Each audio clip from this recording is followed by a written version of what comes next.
하나님 말씀 마가복음 12장입니다. 마가복음 12장 13절로 17절에 있는 말씀.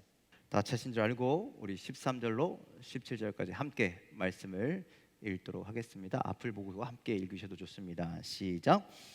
그들이 예수의 말씀을 책잡으려 하여 바리새인과 헤롯 땅 중에서 사람을 보내매 와서 이르되 선생님이여 우리가 아노니 당신은 참되시고 아무도 꺼리는 일이 없으시니 이는 사람을 외모로 보지 않고 오직 진리로서 하나님의 도를 가르치심이니이다.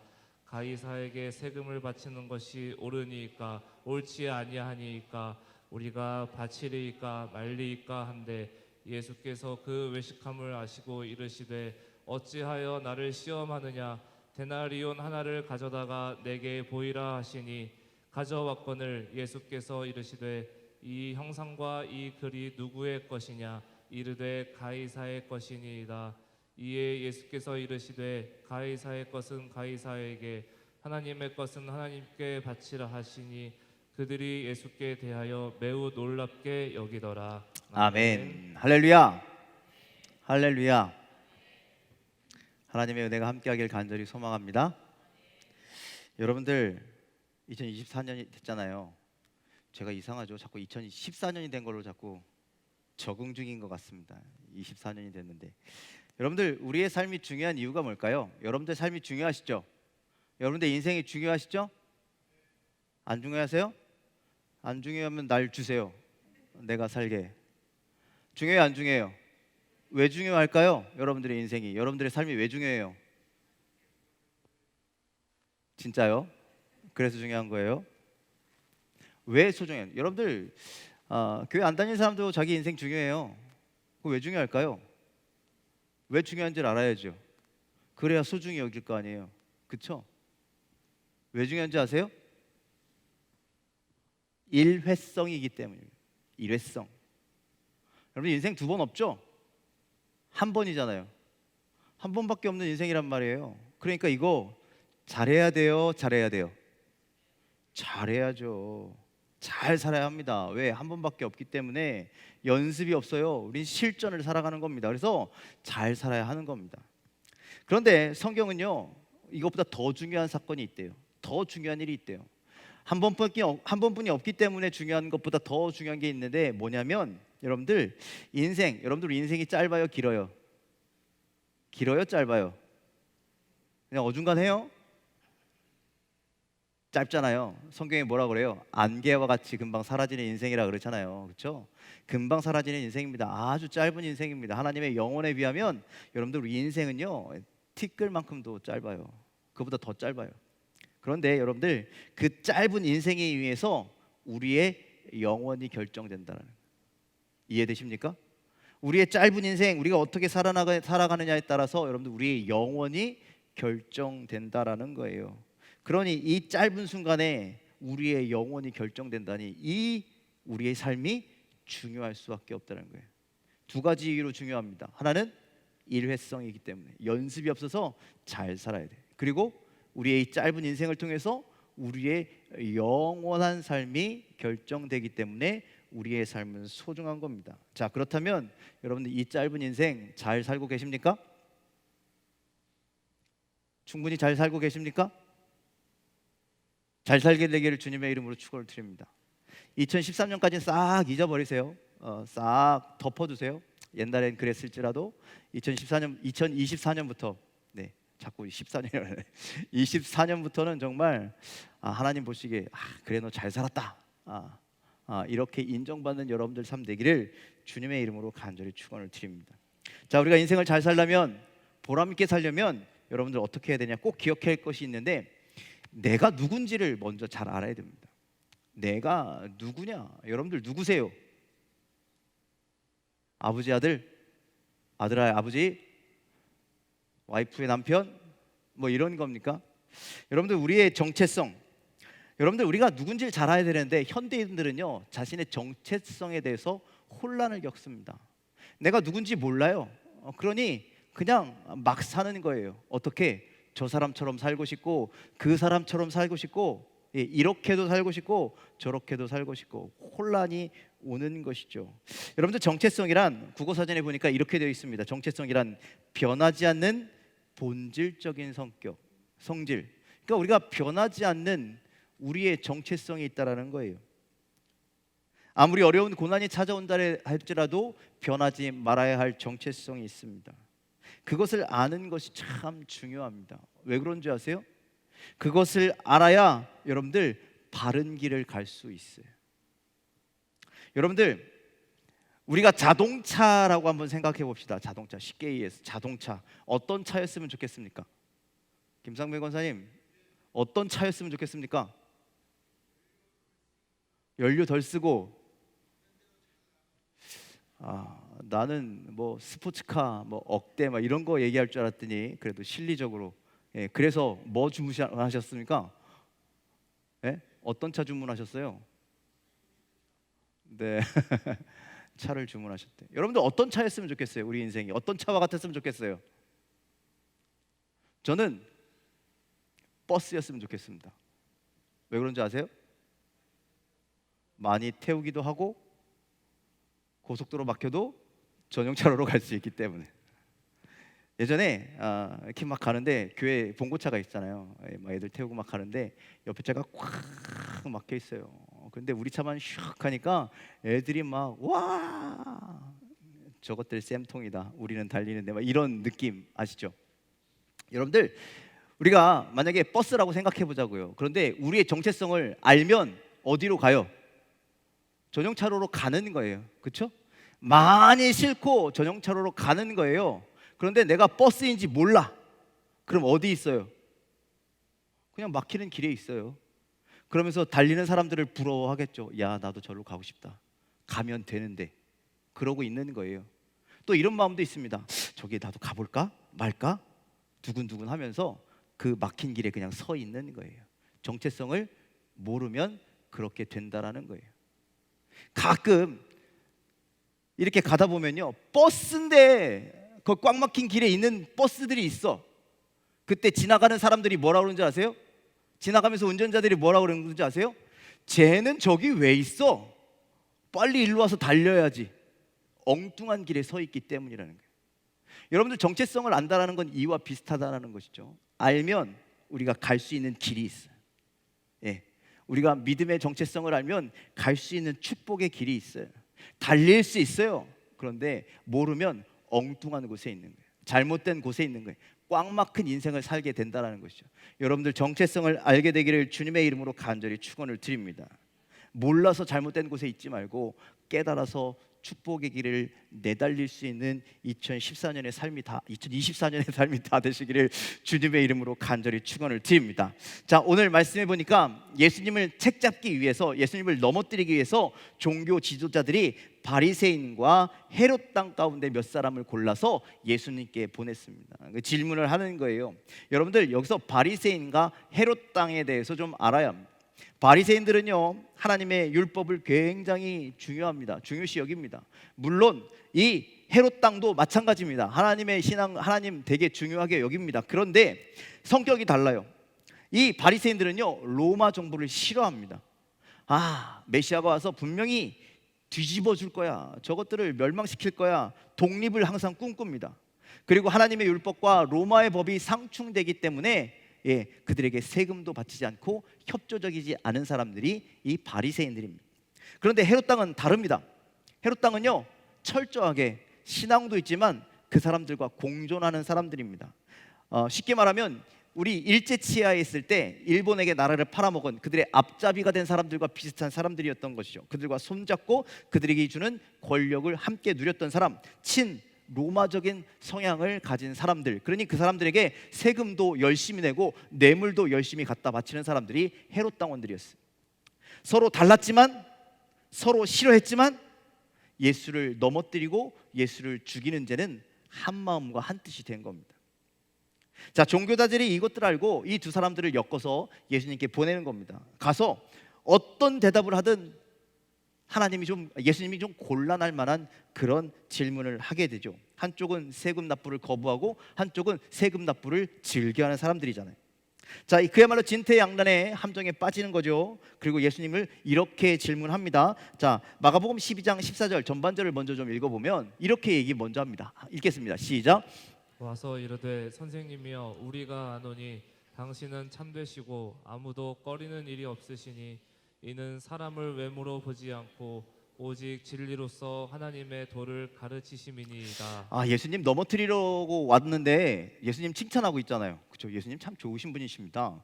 참 꺼리키리시는 도 없고 부족한 것도 없고, 하나님의 도를 잘 가르치십니다. 이 얘기는 뭐냐면 일단은 뭐라 그럽니까? 예수님 진실말을 말해주세요. 거짓말 하시면 안 됩니다. 바른 말만 해야 됩니다. 일단 밑밥부터 깔아놓는 거예요. 예수님 도망갈 구멍을 다 막아놓고 진짜 물어보고 싶은 건 14절 후반절에 나옵니다. 함께 읽겠습니다. 후반절에 있는 거. 시작.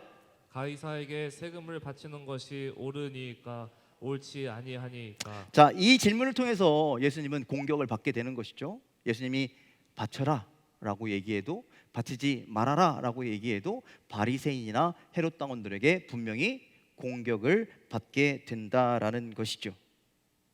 하지만 예수님은 이 물음에 이렇게 대답을 하셨습니다. 17절에 있는 말씀 함께 읽겠습니다. 시작. 이에 예수께서 이르시되 가이사의 것은 가이사에게 하나님의 것은 하나님께 바치라 하시니 그들이 예수께 대하여 매우 놀랍게 여기더라. 아멘. 자, 예수님이 이 대답, 예수님의 이 말씀은 과연 우리에게 어떤 말씀을 주고 계시는 걸까? 여러분들, 이 말씀의 핵심은요, 우리가 하나님의 형상대로 지음받은 자라는 것이죠. 아까 제가 정체성에 대한 이야기를 처음에 시작했잖아요. 자, 우리의 정체성은 무엇이냐? 하나님의 형상대로 지음받은 자들이에요. 하나님의 백성이다라는 말씀이죠. 여러분들, 인간이 동물과 구별되는 유일한 특징은 바로 우리가 하나님의 형상대로 지음받은 사람들이라는 것이죠. 그러니 하나님의 형상대로 창조받았으니 우리가 딴 것을 바라보며 살아서는 안 된다는 거예요. 딴 길에 올라타서는 안 된다라는 거예요. 딴 것을 추구할 수 없다라는 거예요. 왜? 하나님의 형상대로 창조되었기 때문에. 아까 그 바리새인과 그 헤롯 당원들, 성경에 보니까 예수님께서 뭐라고 그러냐면요, 그들이 외식함을 알고라고 말씀하세요. 우리가 읽진 않았지만 거기에 이 사람들이 15절에 보니까 그 외식함, 그들의 외식함을 안돼요. 겉과 속이 다른 것을 아셨다는 거예요. 겉은 거룩한 척하면서 속은 더러운 그들의 삶, 온전치 못한 삶. 그들의 외식하는 그 모습을 보시고 그들에게 지적하시는 거예요. 너희들 어떤 사람들이냐? 세상의 법을 따르는 사람들이냐? 하나님의 법을 따르는 사람들이냐? 세상의 법을 따르는 사람들이면 세금 내라 라고 말씀하시는 거예요. 그런데 하나님의 형상대로 지음받은 사람들이라면, 하나님의 자녀들이라면 하나님의 법을 따라라 라고 그렇게 말씀하고 있죠. 자, 이 말씀을 통해서 여러분들, 우리는 하나님께로부터 하나님의 형상대로 지음받은 자임을 여러분들 우리가 깨닫게 되기를 주님의 이름으로 간절히 축원을 드립니다. 그래서 올 한 해 우리가 하나님이 기뻐하시는 모습으로 살아가려면 어떻게 살아가야 되느냐? 하나님의 형상대로 지음받았다라는 그 정체성을 기억하면서 살아가는 여러분들 되길 간절히 소망합니다. 그 하나님의 형상대로 지음받은 우리의 모습 그대로 살아가는, 그 길을 걸어가는 저와 여러분들이 다 되시기를 주님의 이름으로 간절히 축원을 드립니다. 그렇다면 어떻게 살아가는 것이 그러면 하나님의 형상대로 지음받은 우리가 살아가야 할 길인가? 자, 12장 17절 말씀을 좀 함께 볼까요? 17절 말씀, 12장 17절 함께 읽겠습니다. 시작. 이에 예수께서 이르시되 가이사의 것은 가이사에게 하나님의 것은 하나님께 바치라 하시니 그들이 예수께 대하여 매우 놀랍게 여기더라. 자, 우리가 하나님의 형상대로 지음 받았다면 여러분들, 우리가 해야 할 것은 하나님 뜻대로 사는 거예요. 우리를 창조하신 분의 뜻대로 사는 것. 그래서 여러분들, 우리 연말부터 계속 연초까지, 그리고 아까 우리 목사님 말씀하셨던 것처럼 여러분들 우선순위를 어디에다 두느냐, 이것이 우리가 살아갈 때 굉장히 중요한 초점이 된다라는 것이죠. 즉, 우리를 드린 삶, 누구에게? 하나님께 드린 삶, 그것이 우리의 우선순위가 되어야 함을 여러분들 기억하시길 바랍니다. 하나님께 바치는 구체적인 삶이 되어야 하는 줄 믿으시길 바랍니다.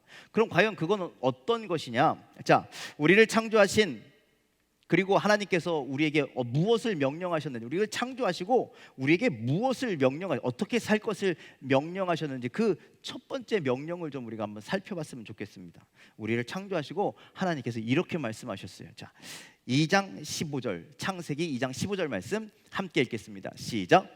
여호와 하나님이 그 사람을 이끌어 에덴 동산에 두어 그것을 경작하며 지키게 하시고. 자, 하나님께서 인간을 창조하시고 그 사람들을 어디다 두었다고요? 에덴 동산에 두어 그것을 경작하며 지키게 하신 것이 하나님께서 인간을 창조하시고 첫 번째 주신 명령이에요. 그러니 우리는 어떻게 살면 됩니까? 그렇게 살면 되는 거예요. 15절에 있는 말씀처럼 살면 되는 겁니다. 설교 끝. 그렇게 되시길 간절히 소망합니다. 자, 여기서 어디에 우리를 두셨대요? 에덴 동산에 두어. 에덴 동산이 중요한 것이 아니라 두었다라고 하는 것이 중요합니다. 두었다. 두다라는 것은 제가 이것을 여기다 이렇게 두었다, 여기에 위치했다라고 하는 의미잖아요. 그렇죠?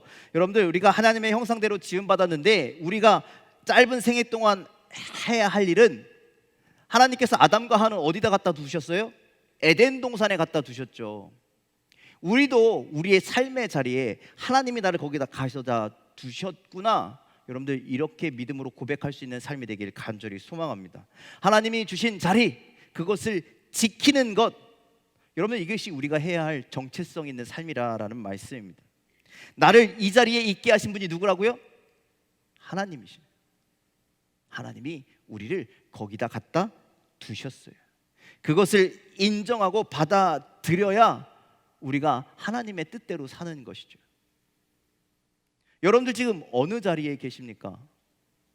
여러분들의 직장도, 여러분들의 가정도, 여러분들의 친구들과 사이의 관계도, 모든 교회도, 모든 것이 하나님이 나를 거기다 가져다 두신, 데려다 두신 그 자리라는 사실을 여러분들이 기억하고 살아가시기를 주님의 이름으로 간절히 축원을 드립니다.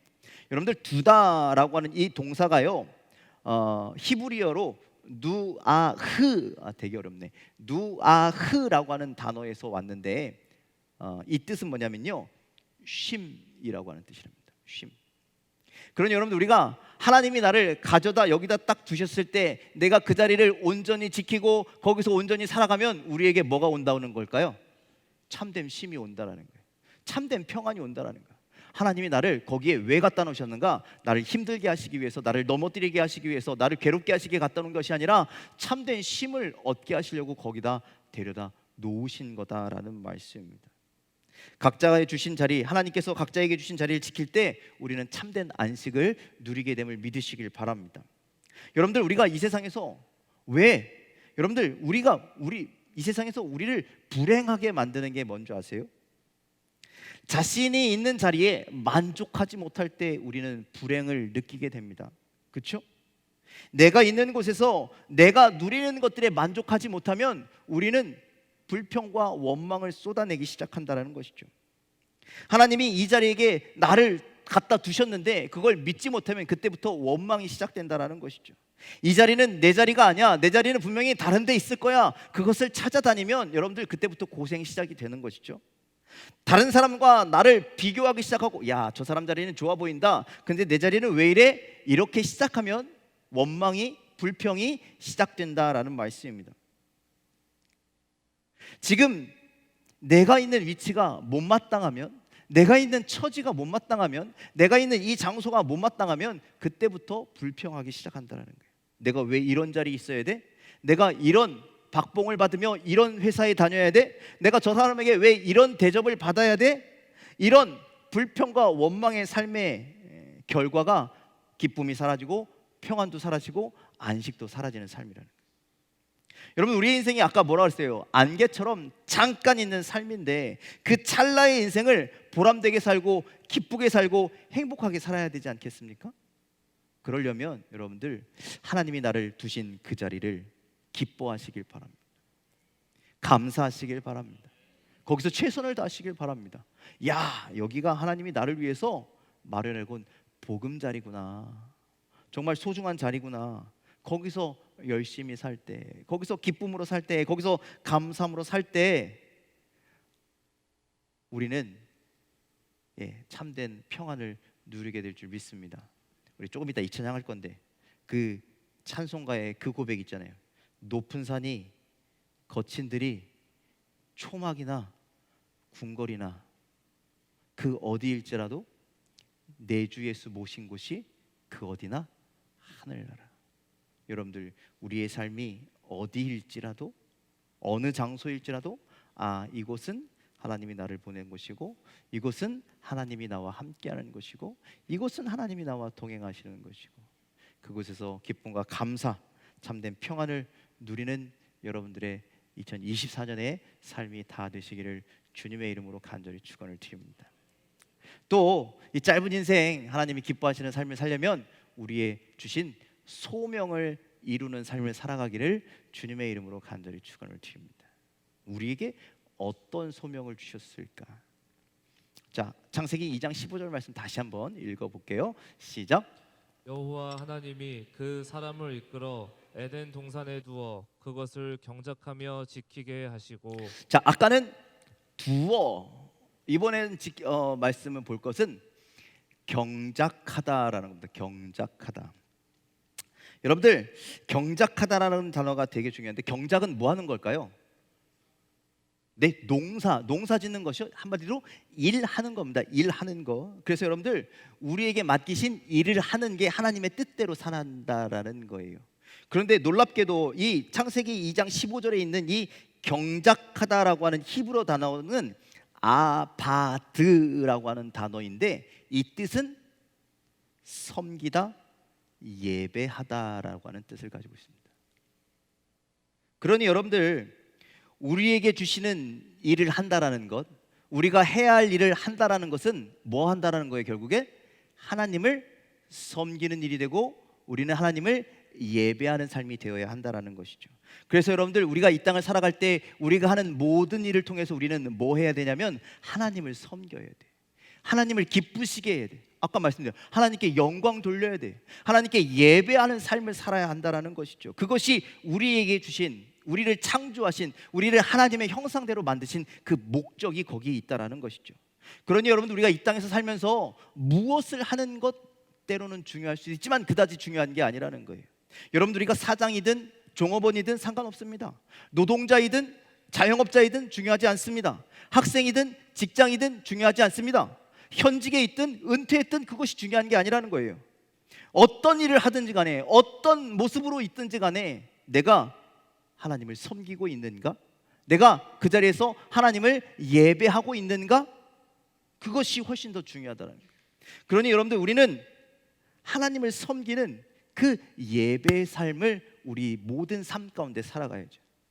여러분들, 지금 이 시간 와서 예배 드리는 것만 예배가 아니라, 그렇죠? 주일날 와서 예배 드리는 것만 예배가 아니라 우리의 모든 삶이 하나님을 예배하는 삶이 되어야 한다는 것이죠. 자, 골로새서 3장 23절에 이렇게 말씀합니다. 함께 읽겠습니다. 시작. 무슨 일을 하든지 마음을 다하여 주께 하듯 하고 사람에게 하듯 하지 말라. 자, 무슨 일을 하든지, 어떤 일을 하든지 하나님께 하듯. 여러분들, 모든 일을 하나님께 하듯 해야 된다는 거예요. 하나님을 섬기듯, 하나님 앞에 예배하듯 그런 삶을 살아가시기를 간절히 소망합니다. 자, 로마서 12장 1절에는요 더 구체적으로 이렇게 말씀합니다. 함께 읽겠습니다. 시작. 그러므로 형제들아, 내가 하나님의 모든 자비하심으로 너희를 권하노니 너희 몸을 하나님이 기뻐하시는 거룩한 산 제물로 드리라. 이는 너희가 드릴 영적 예배니라. 자, 우리가 살아갈 때 우리의 몸을 하나님이 기뻐하시는 산 제물로 드리라는 거예요. 우리의 삶을 하나님이 기뻐하시는 산 제물로 드리라는 거예요. 그것이 우리가 드릴 영적인 예배다라고 말씀하고 있습니다. 그러니 여러분들, 우리의 삶으로 드리는 예배, 여러분들 이 교회당 안에서 드리는 예배가 아니라 저 교회 문을 나가서 여러분들이 살아가는 모든 장소에서 하나님께 하듯, 하나님을 예배하듯 살아가는 그 모든 삶이 영적 예배가 되시기를 주님의 이름으로 간절히 소망합니다. 그것이 하나님이 기뻐하실 모습이라는 거예요. 우리가 살아가야 할 모습이라는 거예요. 우리에게 주신 소명이다라는 말씀이죠. 여러분들 2024년에는 그렇게 살아가는 여러분들 다 되시길 간절히 소망합니다. 이렇게 그리스도인들은요, 아까 예수님에게 와서 시험하잖아요. 예, 두 가지 질서 속에서 살아갑니다. 질서 속에서 살아갑니다. 하나는 세상의 질서, 그리고 하나는 하나님의 질서. 세상의 질서는요, 예, 가이사의 것은 가이사에게, 그 세상의 법을 통해서 우리가 지켜야 되고, 하나님의 질서는요, 하나님의 말씀을 통해서 우리가 살아가야 합니다. 성도는 하나님의 말씀으로 살아가는 사람들이지만, 그렇다고 이 땅을 외면하거나 거부하는 사람이 아닙니다. 그 땅에 발을 딛고 살아가기에 세상 질서 또한 무시할 수는 없죠. 이 두 질서가 충돌할 때는 어떻게 해야 되느냐 그러면, 여러분들, 우리 위정자들, 정책 펼치는 사람들이 하나님의 말씀에 위배되는 방향으로 나아간다면 여러분, 우린 그거에 단호하게 거부할 수도 있고 대항할 수도 있어야 됩니다. 왜? 우리는 하나님께 속한 자들이기 때문이죠. 대표적인 예가 다니엘입니다. 다니엘이 포로로 끌려와서 거기에서 시키는 대로 하잖아요. 거기에서 공부하고 그 나라의 지식을 배우고 그 나라의 문화를 배우고 그 나라에 적응하잖아요. 그래서 어디까지 올라가요?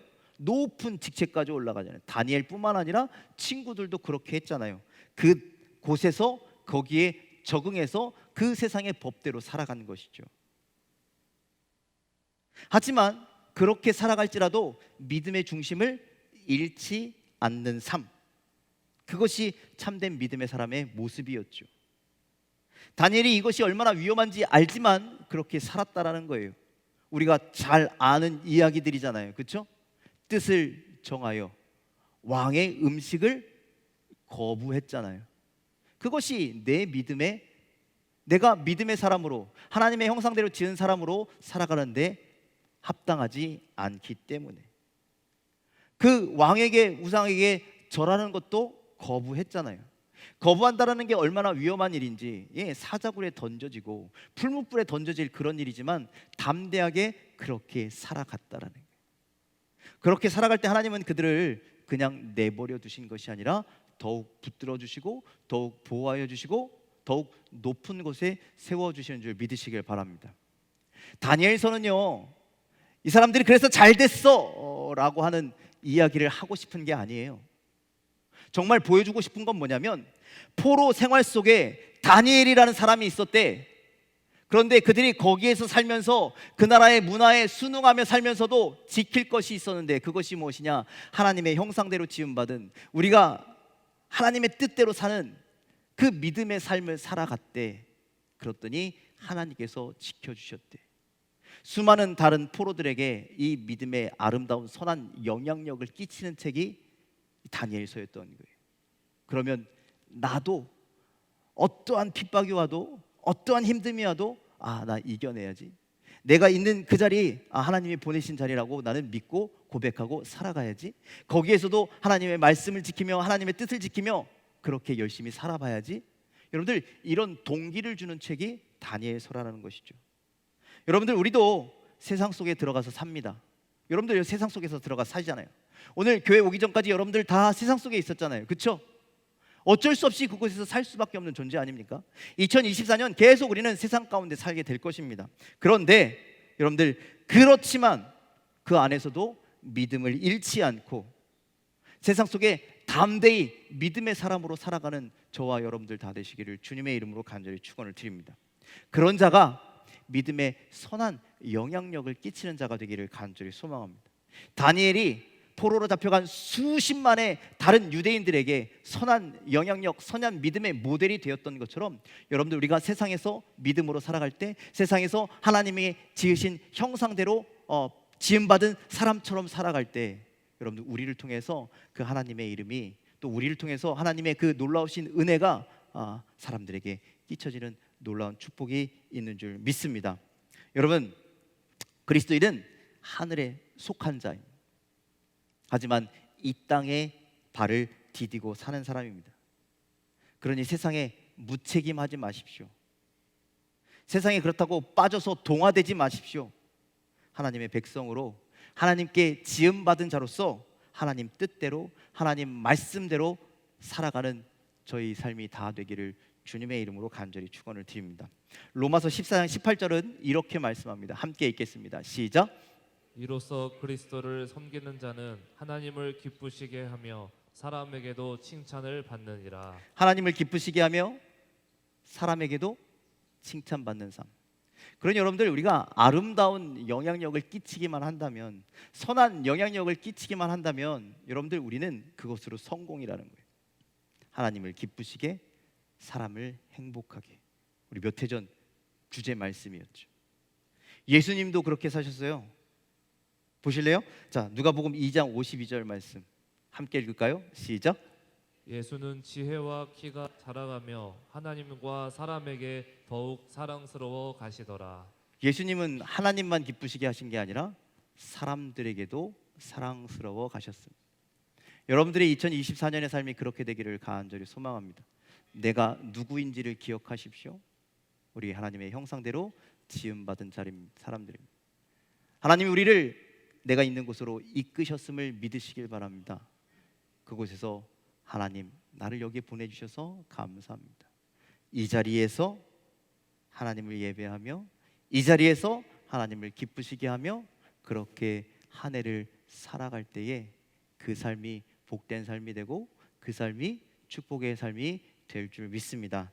그런 은혜가 2024년을 살아가는 여러분들 삶 가운데 가득하시길 주님의 이름으로 간절히 축원을 드립니다. 기도하겠습니다.